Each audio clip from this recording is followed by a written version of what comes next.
Mental Health by Natalie Rinehart. Understanding Autism, Part 4. Welcome to the fourth and final column in my series on autism. This time, I want to explore how we can appreciate, support, and make space for our autistic population in our homes and communities. Last month, I was lucky to have a paper accepted for presentation at the National Australian Psychology Conference in Queensland, Festival of Psychology. Most conferences have themes, and the one that spoke to me was neurodivergence.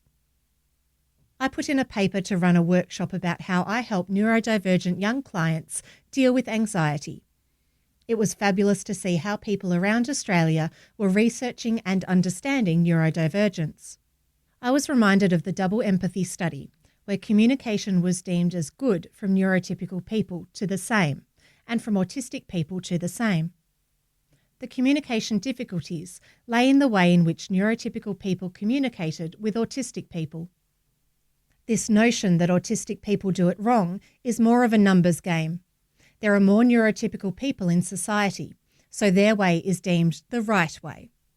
If the numbers were reversed, no doubt the neurotypicals would be deemed the social standouts. But rather than seeing autistic people as disordered, it's beneficial to approach them as if they were a different culture. We need to understand, ask questions, learn some of their language, and ultimately accept that different doesn't mean wrong. So how do we do this? It's a lot about our judgment. We judge the kid on the bus with the headphones on, hoodie up, staring at their phone with little eye contact around them. It may literally be someone experiencing sensory overload from the people, noise, the bright sky, and the smell of fumes, and they are trying to escape into a better spot in their mind. They may have experienced bullying before on buses and may be anxious. The idea that we withhold judgment until we have walked a mile in someone else's shoes is important. It may be the kid at Halloween who doesn't understand the idea of not taking too much. I mean, it's a huge pot of lollies and I can have it. Be kind and gently explain just a few pieces. It may be the person who walks into a bookstore, suddenly hyper-focused on a book they find interesting, and sits down on the floor to read, oblivious to others around them.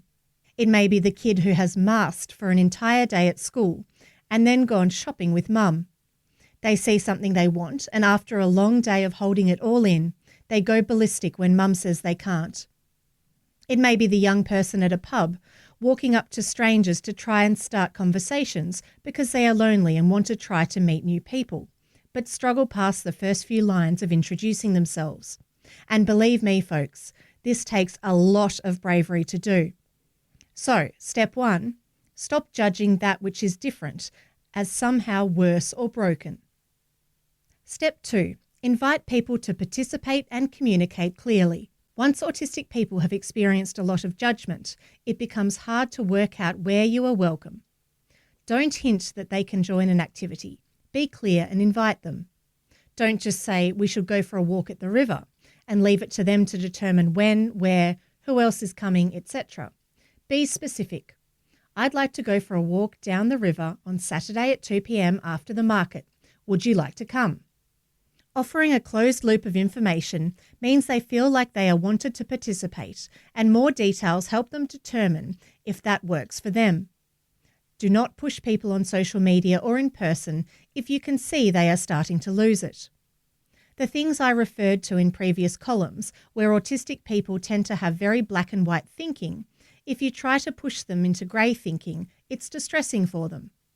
Either take the time to gently offer some evidence as seeds planted for them to go away and think on, or back away. I've seen a few times on Facebook neurotypical people clearly attacking a stated autistic person when they should just back off. Why on earth people would want to attack someone publicly like that says more about the person making the nasty comments than the autistic person trying to communicate their thoughts. Autistic people generally don't attack until they have really had their back pushed into a corner, and often even not then. Finally, try to lean into their communication style rather than insisting they communicate like neurotypicals, often referred to in the autistic community as pebbling. For example, an info dump of a favourite topic is often an act of deep sharing. They are sharing something they really care about and hope that you might be able to see why it is special. Sending links to things to help you with a problem shows they have been thinking of you, even if they didn't know how to help you when you first told them of your issue. Little unusual gifts, a cool stone, a wildflower they picked, a fidget toy they love, are all acts of bonding and care.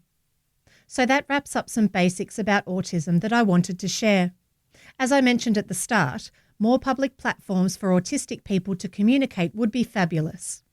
It's when we don't understand a different culture that we tend to get an us and them feel. Take the time to get to know and enjoy the people in your world with autism. Make spaces where they feel welcomed and safe, and maybe they can unmask. You will be fortunate to experience their take on the world and hopefully learn something from it. Until next time, folks. Natalie Rinehart is a young person and family counsellor / life coach and author.